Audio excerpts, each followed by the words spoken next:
Samedi 29 novembre 2025, bonsoir à tous et bienvenue dans notre rendez-vous hebdomadaire la semaine sur Kalangou, une édition consacrée à la rétrospective des faits marquants de l'actualité de la semaine qui s'achève. Ensuite, vous suivrez notre mini-documentaire en français sur le cyberharcèlement. À la présentation, je suis Adama Dawaki. Nous ouvrons cette rétrospective avec l'installation officielle des nouveaux membres de l'Observatoire national de la communication. La cérémonie organisée mercredi marque leur entrée en fonction après leur prestation de serment la semaine dernière à la Cour d'État. À cette occasion, le président du régulateur des médias, Ibrahim Manzo Diallo, a rappelé la responsabilité qui incombe désormais aux nouveaux membres. Suivez un extrait de son allocution, propos recueillis par la RTN. Le Niger fait aujourd'hui face à des défis sécuritaires majeurs dans un tel contexte. Les médias et les plateformes d'information et de communication jouent un rôle crucial. C'est pourquoi je veux rappeler aux membres de l'ONC ici présents toute l'importance de notre mission. Notre serment du 21 novembre nous engage à la neutralité, à l'intégrité, mais aussi et surtout à une haute conscience des enjeux de la nation. Nous sommes appelés à garantir la liberté d'informer et l'accès aux médias, mais avant tout à servir les intérêts supérieurs de notre nation. Toujours dans le domaine des médias, l'actualité à retenir, c'est la tenue du 25 au 27 novembre du Forum national des radios communautaires consacré à la promotion d'une communication inclusive et responsable. Mais les défis sécuritaires et la désinformation restent un obstacle à la mission de ces médias, a indiqué Lamine Suleiman, panéliste sur le rôle de ces médias. Les radios communautaires aujourd'hui sont confrontées à un véritable défi.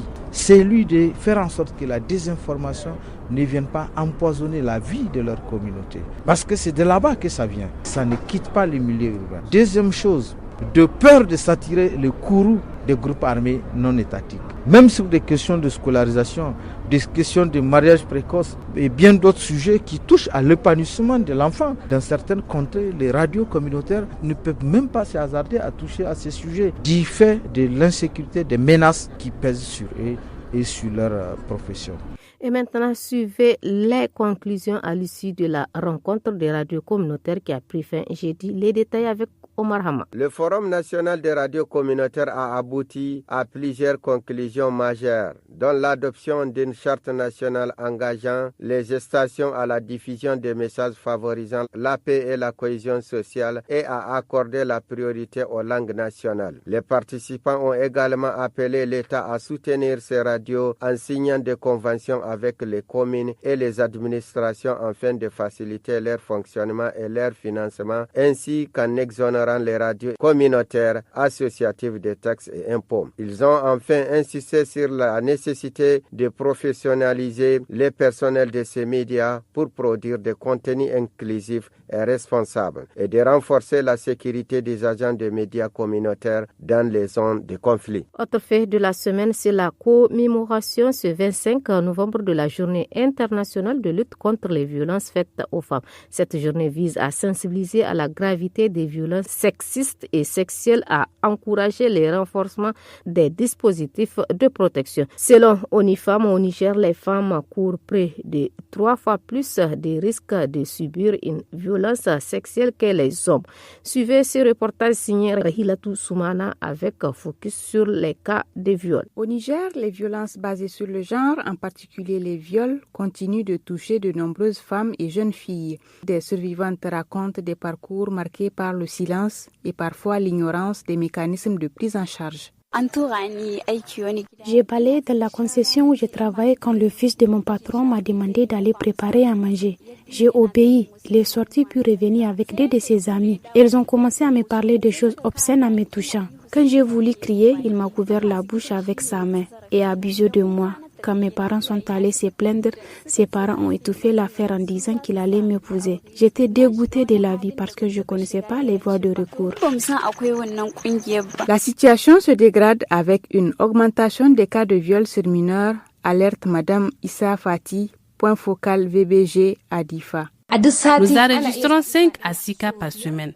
Dans le temps, le viol est pratiqué sur des filles. Mais actuellement, ce sont les petits garçons de 5 à 6 ans qui sont victimes. Face à ces réalités, la police œuvre pour encourager les victimes à dénoncer les faits. indique Mamansani, inspecteur de police à Matamé.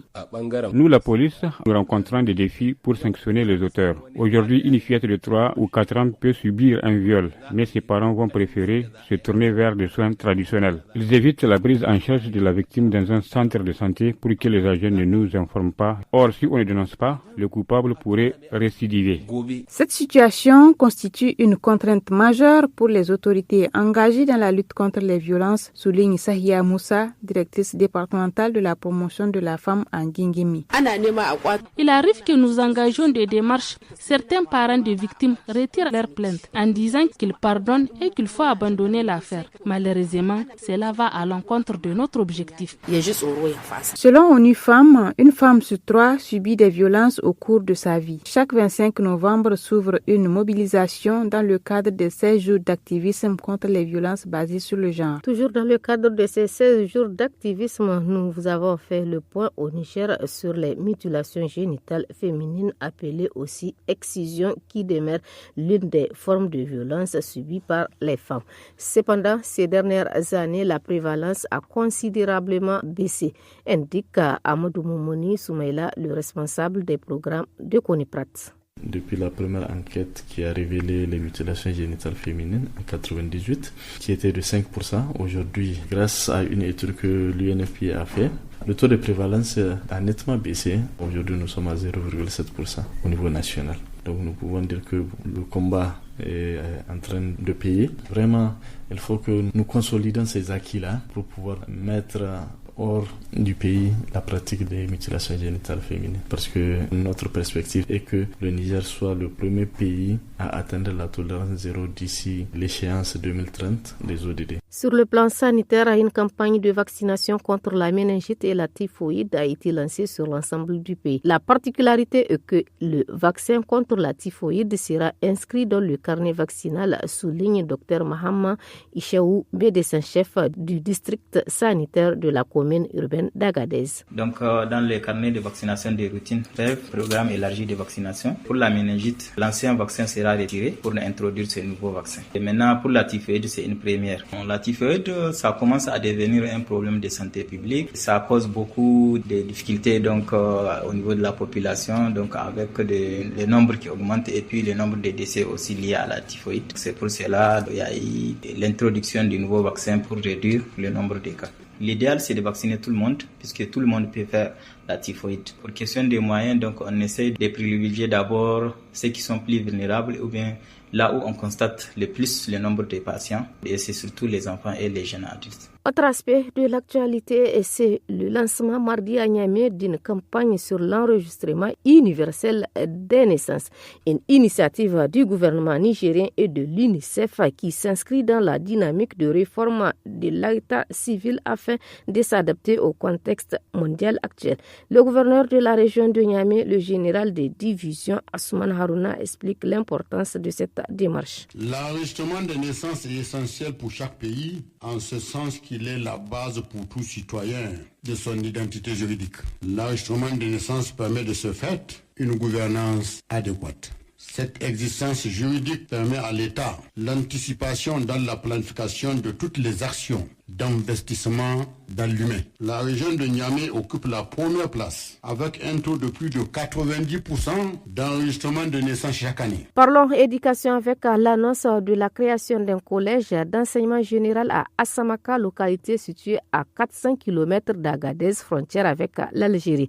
Cela intervient après la visite du président de la République, le général d'armée Abdraman Tchani, dans ce village. Les détails avec Bilal Sabit, directeur régional de l'éducation nationale. Déjà, une école primaire, chaque année, il y a des élèves qui sont admis. Et ces élèves-là sont affectés au niveau soit d'Arlit ou d'Ingal, ce qui fait qu'ils se confrontent à un véritable problème de tutorat. Et après le déplacement du chef de l'État, au niveau de cette localité, a constaté personnellement la situation dans laquelle, en tout cas, se trouvent ces élèves et a instruit à ce qu'il y ait la création de ce collège d'Assamaka. Et déjà, le directeur du dit établissement est nommé et les enseignants aussi sont identifiés. Donc, toutes les conditions sont réunies pour que ce collège soit fonctionnel le plus tôt que possible. On va identifier tous les élèves dont leurs parents sont à Assamaka, qui sont soit à Arlit, soit à Agadez, soit à Ingal, pour les transférer.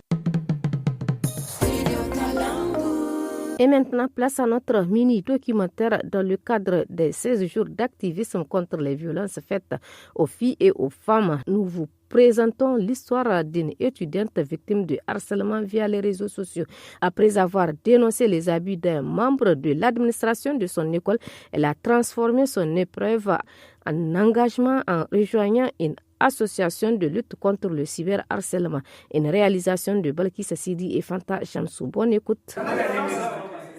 Il est 10h à Niamey, dans une grande salle de conférence remplie de jeunes filles. Nadia Ibrahim, un pseudonyme, 23 ans, s'apprête à passer à l'action. La jeune étudiante est membre d'une association très active dans la lutte contre le cyberharcèlement. Et ce matin justement, à l'occasion de la journée de la jeune fille, elle participe à une séance de sensibilisation organisée par les membres de son association sur ce phénomène qui prend de plus en plus d'ampleur chez les jeunes filles, car beaucoup préfèrent le silence à la dénonciation. Nous sommes très honorés de vous accueillir aujourd'hui. Après quelques interventions, Nadia prend la parole. L'impact des réseaux sociaux sur les jeunes filles. Les réseaux sociaux... Assises sur les tables bancs classées en 3 rangées, une cinquantaine de participantes, des jeunes filles, lycéennes et étudiantes pour la plupart, écoutent avec beaucoup d'attention. Nadia et les autres panélistes, des membres de l'association, placés en face de l'assistance, exposent leurs idées. Après la sensibilisation, Nadia nous explique le but de l'activité. L'objectif même de cette activité, c'est de faire en sorte à ce que les jeunes filles ne se taisent plus, de faire en sorte à ce que les jeunes filles prennent le micro, de s'exprimer, de dire. Il faut qu'au final, elles puissent se sentir à l'aise d'exprimer ce qui se passe entre eux et les gens qui essaient de les appeler.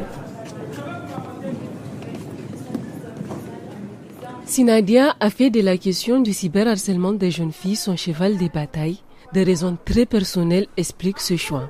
La jeune fille a en effet elle-même vécu la même situation. Une histoire qui la hante encore et qu'elle a tenu à nous raconter un après-midi lorsqu'elle nous reçoit chez elle. Une grande concession familiale située dans un quartier périphérique de Niamey. Repliée dans sa chambre sur son petit lit en bois, Nadia se remémore encore cet épisode de sa vie. C'est d'ailleurs ici que tout a commencé. C'était une soirée de la nuit, il m'avait écrit. Il s'est présenté. Moi, je pensais que c'est quelque chose que je... Nadia était encore étudiante en 2e année de licence dans un institut de Niamey lorsqu'elle reçoit le premier message de son harceleur, un membre de l'administration de son école, un homme qu'elle respectait beaucoup pour son âge, mais aussi pour son statut à l'école. Comme on a un groupe de WhatsApp dans lequel se trouvent presque tous les étudiants de l'école, il a pris mon numéro dans le groupe. Comme nous sommes des étudiantes de l'école, peut-être il y a une activité académique, quoi.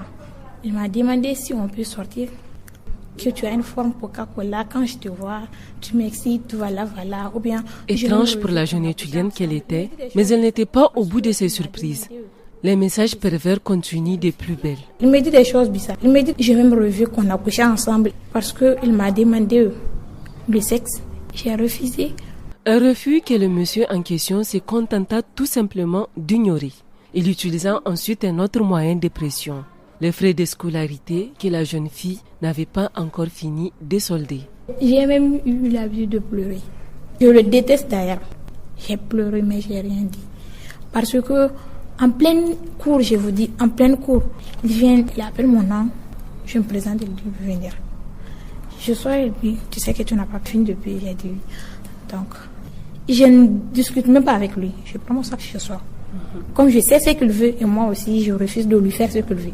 Parce que si ça aurait été que j'ai accepté sa proposition, il n'allait jamais venir me dire de sortir. Son insistance fit comprendre à Nadia que le silence n'était pas son meilleur allié. Elle le dénonça à l'administration. Dès qu'il m'écrit, il fait ces trucs-là, j'ai capturé les messages. Du coup, j'ai gardé. Donc, j'ai une arme contre lui. Je ne peux pas avoir peur de lui. Et après qu'on a fini les cours, je me suis rendue au niveau de l'administration pour signaler et puis raconter ce qu'il est en train de me faire depuis un certain temps. Une fois qu'il m'envoyait des stickers sur le WhatsApp, je l'ai bloqué. Par après, maintenant, c'est à l'école. Quand je fais cours, il vient me dire de sortir. Pourquoi? Parce que j'ai refusé qu'on sorte. C'est ça le but.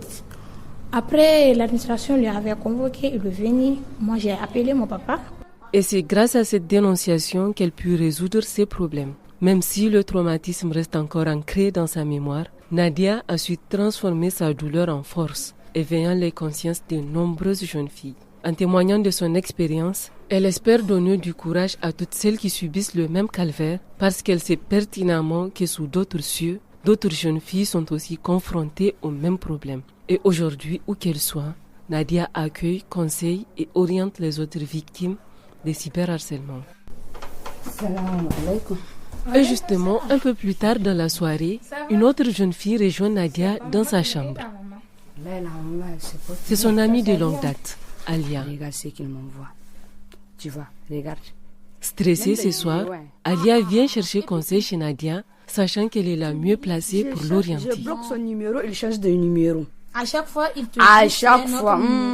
En effet, depuis 1 mois, Alia s'est fait harceler par un homme bien connu du public avec qui elle est entrée en contact et qui sans cesse la bombarde d'avances malsaines et messages vulgaires. Voilà, j'en peux plus.